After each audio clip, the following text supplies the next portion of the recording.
ICC বাংলাদেশকে standard হিসাবে রেখেছে, যদি পাকিস্তান বিশ্বকাপ বয়কট করে তাহলে বাংলাদেশের জায়গা বিশ্বকাপে মিলবে। বাংলাদেশ শ্রীলঙ্কাতে ম্যাচগুলো খেলতে পারবে।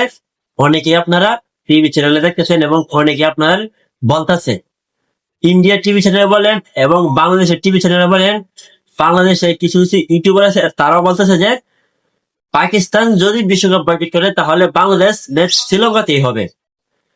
ভাই তাদের কোনো কমন সেন্স নাই যে এইসব ভিডিও বানা যারা, যে পাকিস্তান বিশ্বকাপ বয়কট করলে বাংলাদেশ বিশ্বকাপ খেলবে।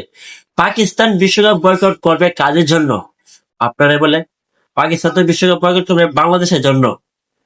তাহলে বাংলাদেশ কেন যাবে বিশ্বকাপ খেলতে? আমাদের জন্য পাকিস্তান বিশ্বকাপ বয়কট করবে, তো আমরা কেন যাবো আমরা বিশ্বকাপ খেলতে পাকিস্তানকে রেখে? আমাদের কি কোনো মাথার মধ্যে কমন সেন্স নাই? আপনারা যেসব ভিডিও বানান, আপনাদের কি কোনো কমন সেন্স নাই যে বাংলাদেশ যাবে বিশ্বকাপ খেলতে? আমাদের জন্য পাকিস্তান বিশ্বকাপ বয়কট করবে? তারা আমাদের একমাত্র, তারাই আমাদের পাশে আছে এখন বর্তমানে বিশ্বকাপে। তো আমরা কেন তাদের জায়গাটা নিব? যে ভিডিওর মাধ্যমে, অনেকে ভিডিওর মাধ্যমে বলতেছে যে পাকিস্তানের জায়গাটা নিবে বাংলাদেশ যদি পাকিস্তান বিশ্বকাপ বয়কট করে। আইসিসির সঙ্গে কি পাকিস্তানের কোনো ঝামেলা রয়েছে?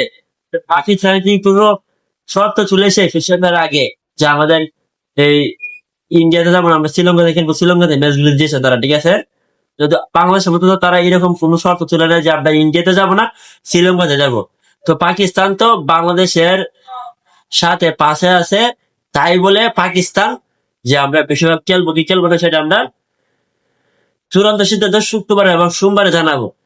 তো তার আগে শুরু হয়ে গেছে যে পাকিস্তানকে বিশ্বকাপ বয়কট করলে পাকিস্তান বাংলাদেশের জায়গা মিলবে।